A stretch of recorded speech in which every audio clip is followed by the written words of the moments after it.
After hearing about Hazbin Hotel and seeing positive reactions online for the past few months, I decided since I have a lot of free time during the summer break, jobless, I might as well watch the pilot. From what I've seen, the YouTube pilot is considered partially canon to the series on Prime, but since the concept was super intriguing, I instantly watched all 8 episodes regardless.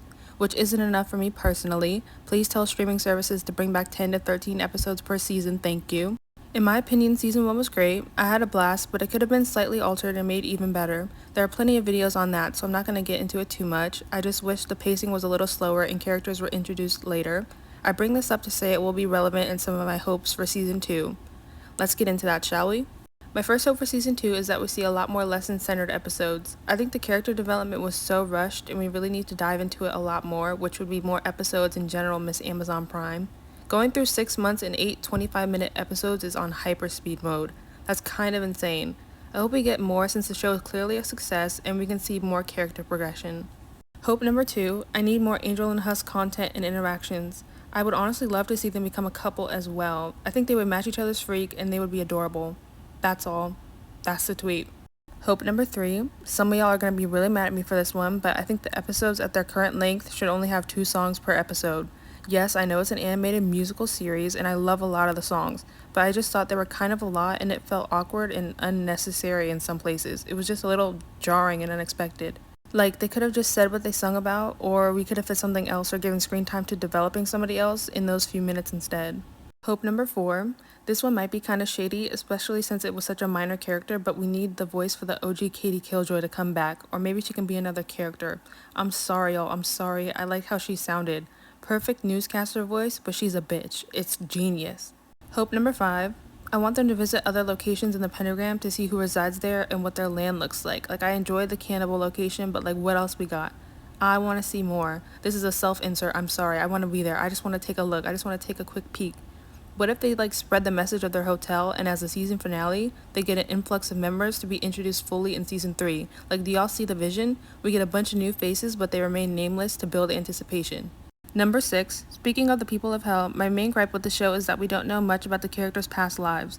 Season 1 would have been the best time to have those conversations in my opinion, but since they didn't, I really hope we will learn more about how the main cast got to hell in the first place.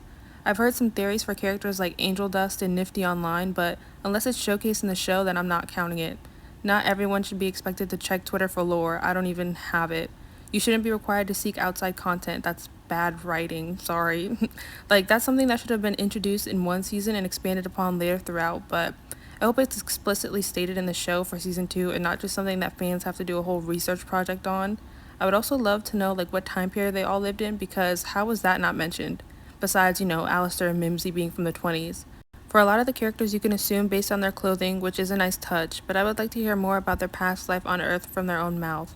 Maybe in a story time where they can discuss like how they get over trauma or how to get over trauma or their trauma bond or something. Just a thought. Hope number 7, I hope they end Valentino for good. I want him gone. He has a snazzy outfit, but that's it.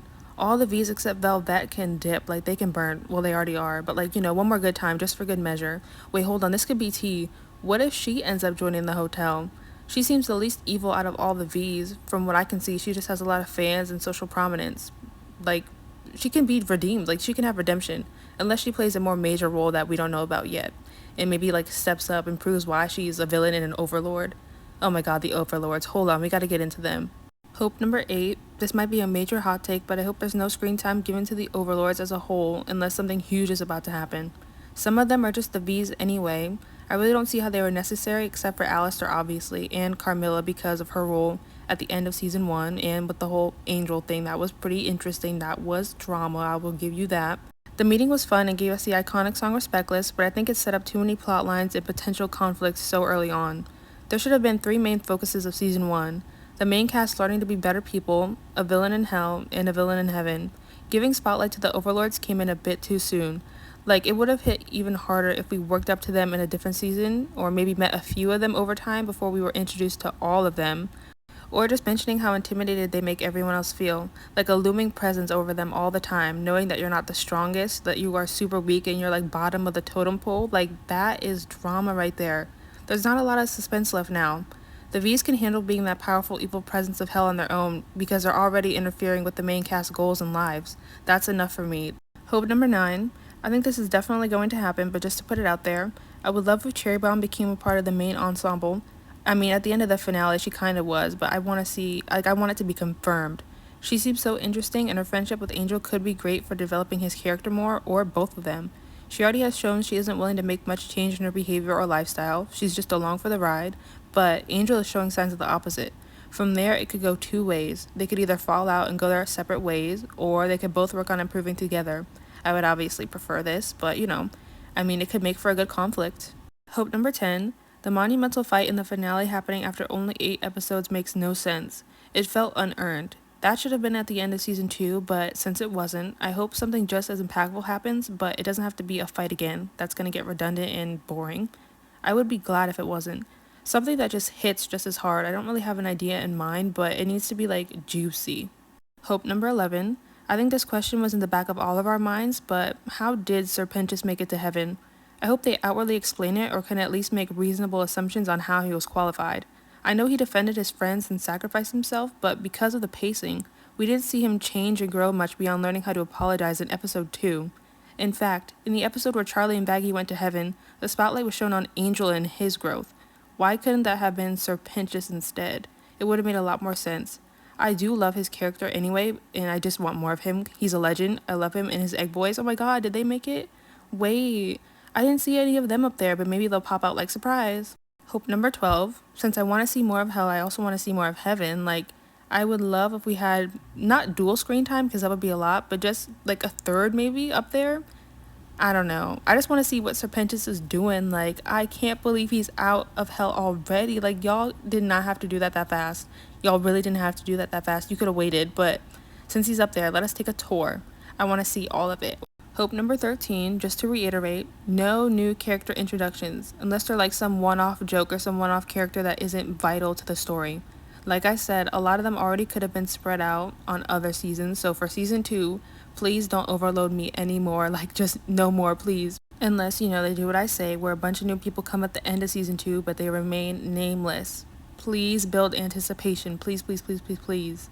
Hope 14, I hope Charlie can now work on those mommy issues, because she mainly had mommy issues if you ask me. At least Lucifer would eventually start to call. Either way, season 1 ended on good terms for them. This means he should be pulling up to the hotel from time to time and pop in. He's hilarious, so King, we love to see it. Him having depression didn't make sense to me at first, but then I was like, it clicked. Dude was shunned and banished from heaven and divorced, so I'd be in my feels for years and years too. I understand he had some ups and downs with communication and wanted to be around a bunch of people. Like, I wouldn't want to. I definitely wouldn't want to. On the other hand, Charlie hasn't spoken to her mom in 7 years, who also went through the divorce, but she has way more power in hell and, at the end of season 1, maybe even in heaven. So, hope number 15, my final hope for Hazbin Hotel season 2. I hope Charlie does not get screwed over majorly by that deal she made with Alistair. He better leave my ray of sunshine alone. I wonder what he wants. Maybe angelic power? Does she have that? Is it in her blood and he knows something that she doesn't? Unsure. Speaking of deals, I hope that Husk and possibly Nifty, if she's in one, can get out of their deal with Alistair. I need him to have the biggest redemption arc because I can just sense he's going to betray their trust and will have to make it up to them and follow lessons like everyone else in the hotel. Or he could just be evil. You can't save everybody and you can't save somebody that doesn't want to be saved. But I would like it if he learns something and improves a bit. I love Alistair. That's all for this video. Hazbin Hotel has become my main hyperfixation of the month, so I just had to get this one out. I just had to get my thoughts out there before I forgot all of it. I really enjoyed this show. Like, please don't get me wrong. Like, don't hate me, y'all. I really did enjoy the show. I loved more than I disliked about it. I just have thoughts that I wanted to share, and I'm not alone, okay? I'm not alone. But yeah, I have a lot of hopes, which means I have a positive view of the show, or else I wouldn't have even made this, so don't be mad, because I can already sense some of the comments getting on my ass, but it's okay, it's okay. Let me know how you feel, whether it's good or bad. Just be polite about it, and maybe you can bring new ideas up that I didn't even think of, because I'm sure 15 is not, enough. 15 isn't everything. Alright, I'm out of here. Bye. If I wanted to hurt anyone here, I would have done so.